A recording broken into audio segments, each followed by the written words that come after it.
Hi guys, this is Vysh from Vysh and our Sharma series. We are almost at the verge of completion. 27 chapters are there and we are going through the 24th chapter today.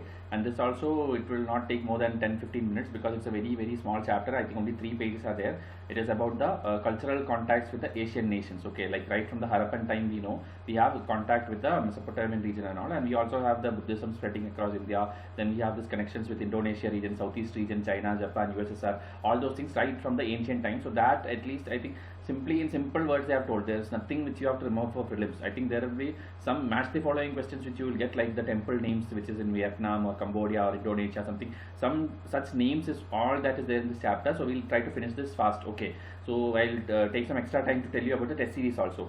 As of now, only two courses are open. Okay, three courses are open. Okay, one is prelims test series 2019, then mains test series 2019. That is the actual one, which will go for a 1 year time. Okay, which is a long term thing.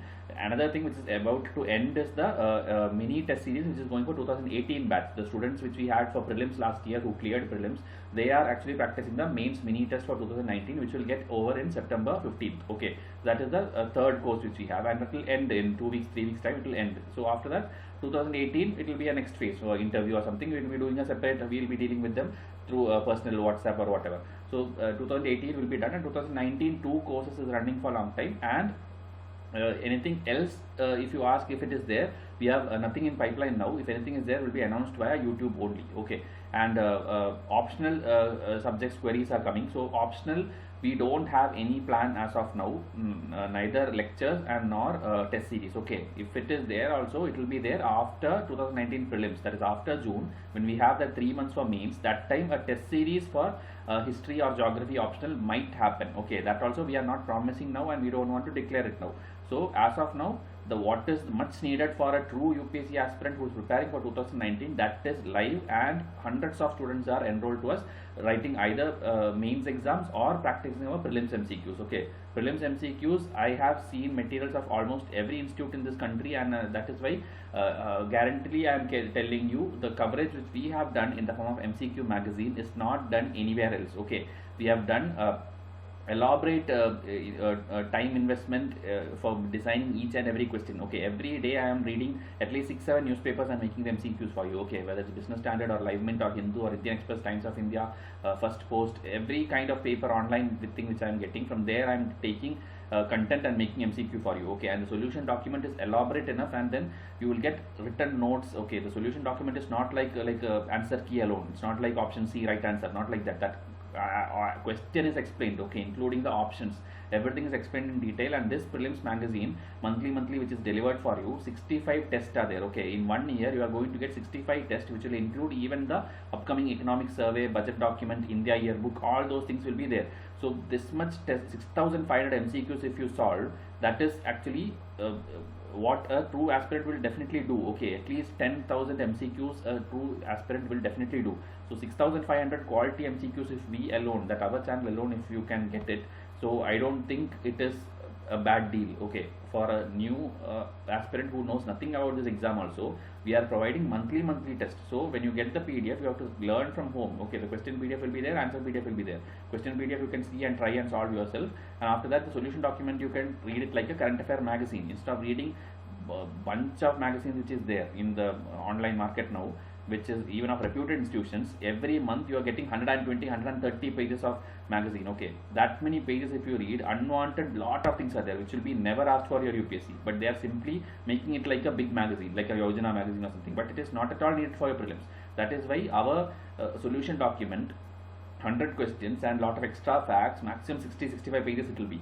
Okay, and it is covering almost every news item which happened in India and the globe. Okay, in the national level, international level, everything is there. So samples are there, thousands plus samples are there in our prelims guide playlist. Okay, please go there. I have put that many videos explaining environment, geography, polity, whichever subject, that many MCQs are shown to you, and it's all screenshots from the directly the PDF which is delivered to the enrolled students. So anybody who want to see the sample first, please watch that. Okay, we always make sure that students buy only after they are convinced about our quality.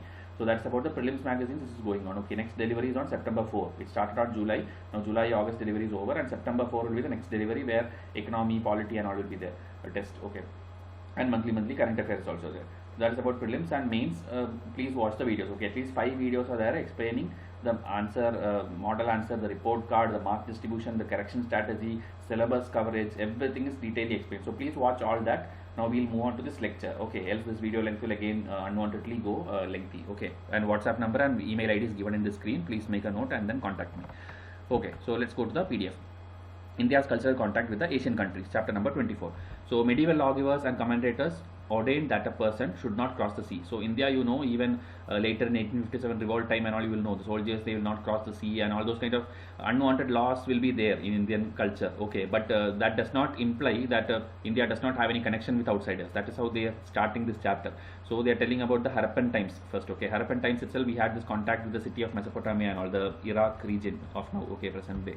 So there seals of Harappan times have been discovered. Okay, and it is like the timeline 2400 BC to 1700 BC. Okay, if you know, that is like even before the concept of religion or anything started, that time onwards India has been trading with these people, okay, outsiders. And from the beginning of the Christian era, okay, 1st century AD, India maintained commercial contacts with China, Southeast Asia, West Asia, and Roman Empire. So almost east, west, north, south, everywhere India has trade relations right from that time. Okay, we have seen how the Indian land routes were connected to the Chinese Silk Route. We have also dwelt on India's commercial intercourse with the eastern part of the Roman Empire. In addition to this, India sent missionaries, conquerors, and traders to the neighboring countries where they founded settlements. Okay, you know, like from the time of Ashokas or Guptas, everywhere, South India, Cholas, everybody had their own even ships and boats and all those trading things. They had contact with almost everywhere. Okay, Buddhism was being spread. Okay, the next paragraph is actually about that Buddhism. The propagation of Buddhism promoted India's contact with Sri Lanka, Burma, China, and Central Asia. Most probably, the Buddhist missionaries were sent to Sri Lanka in the reign of Ashoka in the 3rd century BC. Short inscriptions in Brahmi script belonging to the 2nd and 1st century BCs have been found in Sri Lanka. Okay, so Indian inscriptions have been found in Sri Lanka. In course of time, Buddhism came to acquire a permanent stronghold in Sri Lanka. In the early centuries of the Christian era, Buddhism spread from India to Burma. The Burmese developed the Theravada form of Buddhism and erected many temples and statues in the honor of the Buddha. What is more significant, the Burmese and Sri Lankan Buddhism produced a rich corpus of Buddhist literatures not to be found in India. So even though the birthplace of Buddhism is India, it is flourished in neighboring countries. Okay, all the Pali texts were compiled and commented upon in Sri Lanka. Although Buddhism dispersed from India, it continued to command a large following. Again, same thing what I told. Okay, so beginning with the reign of Kanishka. Okay, Kanishka, you know, we have already dealt in different chapters. A large number of Indian missionaries went to China, Central Asia, and Afghanistan, because his rule, his reign or empire was extending till that Central Asian region, okay, Kashmir and all those things. Even the 4th Buddhist Council he conducted in Kashmir. Okay, Kanishka was the president at that time. President in charge, okay, not the president, but the who conducted it. So from China, Buddhism spread to Korea and Japan. So that is how it's now in the extreme east of the map also it is there. And it was in search of Buddhist texts and doctrines that several Chinese pilgrims such as Fashion and Huansang came to India. Okay, Fashion in the time of Chandragupta to Huansang in the time of Harsha. Eventually, this contact proved fruitful to both the countries. A Buddhist colony cropped up at Tun Huang, which was the starting point of the companies of merchants going across the desert. The Indians learned the art of growing silk from China, and the Chinese learned from India the art of Buddhist painting. So mutually, they were learning something from each other. The two other great centers of Buddhism in ancient times were Afghanistan and Central Asia. So Afghanistan, which is now a Muslim country, that time it was a center of Buddhism. Okay, in Afghanistan, many statues of Buddhas and monasteries have been discovered. Begram and Bamiyan, situated in the north of this country, are famous for such relics. Begram is famous for ivory work, which is similar to Indian workmanship in Kushan time. So these names are very, very important. Okay, UPSC can directly ask you a question like Bemran and Bamiyan in ancient times, famous for Buddhist structures or something. Where is it located? Like you will never imagine like it is Afghanistan. If you have not read this textbook, you will never choose an option which is Afghanistan. Okay, because it's a Muslim country now. So Begram, famous for ivory work, and Bamiyan is for this picture. Okay, it's not clear, but the statue of Buddha at Bamiyan in Afghanistan, you can see it here. So Bamiyan is for Buddha's statue, and what is the other place? That Begram. Okay, that Begram was famous for ivory work. Now Bamiyan has the distinction of possessing the tallest Buddha statue cut off rock in the early centuries of the Christian era. So that is why it is very, very important. It has thousands of natural and artificial caves in which the monks lived. Buddhism continued to hold grounds in the country till the 7th century AD, when it was supplanted by Islam. Okay, because Islam itself was originated, or the religion was invented that time only. Okay, invented or discovered, I don't know what to call for religions. So that is how it came up. Okay, a similar process took place in the Central Asian republics of the USSR. Excavations have revealed Buddhist monasteries stupas and inscriptions and manuscripts written in the Indian language at several places in the Central Asian parts of the USSR. As a result of the extension of the Kushan rule, Prakrit written in Kharoshthi script spread to Central Asia, where we find many Prakrit inscriptions and manuscripts belonging to the 4th century AD. Written language was used for official and day-to-day correspondence as well as for the preservation and propagation of Buddhism. Okay, in Central Asia, Buddhism continued to be a dominant religious force till it was replaced by Islam around the end of 7th century. Again, the timeline is 7th century AD when Buddhism was slowly declining in different parts because a new religion came up. Indian culture also spread to Southeast Asia, but not through the medium of Buddhism. Except in the case of Burma, it was mostly diffused to the Brahminical cult. The name Suvarna Bhumi was given to Pegu and Moulmein in Burma. Okay, so Suvarna Bhumi, you should know it is relating to Burma regions. Okay. And merchants from Baroch, Banaras and Bhagalpur traded with Burma. Considerable Buddhist remains of Gupta times have been found in Burma. From the 1st century AD, India established close relations with Java and Indonesia, which was called Suvarna Dwipa. Okay, this is the potential question. I think in our prelims it's already covered. Suvarna Bhumi is Burma, and where is it? Suvarna Dwipa is Indonesia. Okay, don't confuse. Dwipa means island, so it will be easy. Now, the earliest Indian settlements in Java were established in AD 56. In the 2nd century of the Christian era, several small Indian principalities were set up. With the Chinese pilgrim Fashion visited Java in 5th century AD, he found the Brahminical religion prevalent there. In the early centuries of the Christian era, the Pallavas founded their colonies in Sumatra. So, this is how it is changing. Okay, this Brahmanism was there. That is what this Fashion and all saw. But later, Buddhism is slowly going to that regions. Okay, now you know those regions. There are a lot of Muslims are there, a lot of Buddhists is there, different religions are there. But earlier, everything was like this Brahmanism or Hindu religion. Eventually, those flowered into kingdom of Srivijaya, which continued to be an important power and a center of Indian culture from the 5th to the 10th century AD. The Hindu settlements in Java and Sumatra became channels for the radiation of Indian culture.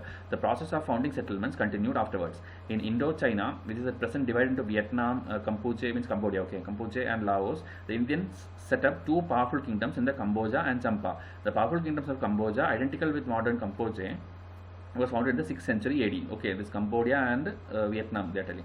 Its rulers were devotees of Shiva. They developed Cambodia as a center of Sanskrit learning, and numerous inscriptions were composed in the language.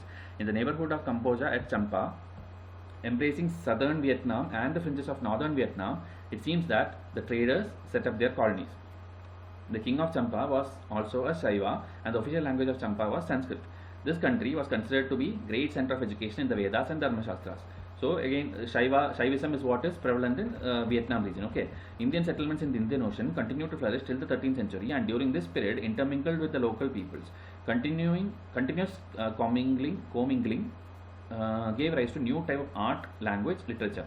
We find in these countries several art objects which show a happy blending of both Indian and indigenous elements. So that is how Indianism can be found there. Okay, even now it is in news. Okay, especially this one. Okay, here Borobudur, which I think in Indonesia. Okay, here it will be mentioned. It is astonishing that the great Buddhist temple is found not in India but in Borobudur in Indonesia. Okay, this is because a lot of construction work and all is like where India is funding. Okay, wherever old Indian temples are there or Indian Buddhist monasteries are there, India is helping and giving fund to these places for reclaiming these lost places. Okay, the ruins of the temples. Considered to be the largest Buddhist temple in the whole world, it was constructed in the 8th century AD, and 436 images of Buddha were engraved on it. Okay, UPSC will ask chronology questions, so you should know at least like this Borobudur temple in Indonesia. Location is important and timeline. Okay, in 8th century AD. Okay, you should know this is something which has Indian elements in it. The type of Angkor Wat, this is also in news. Okay, Angkor Wat in Cambodia. Okay, is larger than that of Borobudur. Although this temple belongs to medieval times, it can be compared to the best artistic achievement of the Egyptians and the Greeks. Okay, the stories of the Ramayana and Mahabharata are also returned to the relief of the walls of the temple. The story of the Ramayana is so popular in Indonesia that many folk plays are performed on its basis. The Indonesian language called Bahasa Indonesia contains numerous Sanskrit words. So if you see, Indian architectural style is there, Indian temple style is there, Indian language is there, Indian Ramayana is there. All these things are there in Indonesian side. Okay. In respect of sculptures, the head of the Buddha from Thailand, the head from Cambodia, and the magnificent bronze images from Java are regarded as the best examples of the blending of Indian art with the local art traditions of Southeast Asia. Similarly, beautiful examples of painting comparable to those of Ajanta have been found not only in Sri Lanka but in the Tun Huan caves of the Chinese border. So, almost every country in East, Southeast and all, you can find these kind of things. It would be wrong to think that religion alone contributed to the spread of Indian culture. Missionaries were backed by traders and conquerors. Okay, so it's not only religious, traders, conquerors, everybody who visited these places left some signature or left some culture there. Trade evidently played a vital part in establishing India's relations with Central Asia and Southeast Asia. The very names Swarnabhumi and Swarnadeepa given to territories in Southeast Asia suggest Indians search for gold. Okay, that is why it is called Swarna. They were searching for gold, and that is how it is named. Trade led not only to exchange of goods but also of elements of culture. It would be inaccurate to hold that the Indians alone contribute to the culture of their neighbors.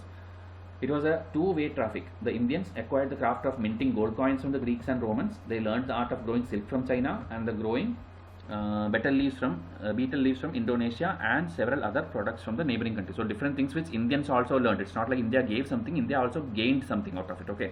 However, Indian contributions seem to be more important in art, religion, script and language. But in no case the culture which developed in the neighboring countries such as countries was a replica of the Indian culture. Okay. So you cannot tell like they copied us or it's like a replica. They had their own culture, but Indianism is also there. Just as India retained and developed its own personality in spite of foreign influences, similarly the countries in Southeast Asia evolved their own indigenous culture by assimilating the Indian elements. Okay, I think okay, this chapter only thus much is there. Okay, give an account on Indian culture context, describe the spread of Indian culture, what did Indians borrow from foreign countries. So it's a very simple chapter, so you know it already, but it's like a chapter sake, at least we completed one more chapter. So next chapter 25, I'll come up with the next video soon. Okay, test series and all, contact me in email or WhatsApp. So thank you and have a nice day.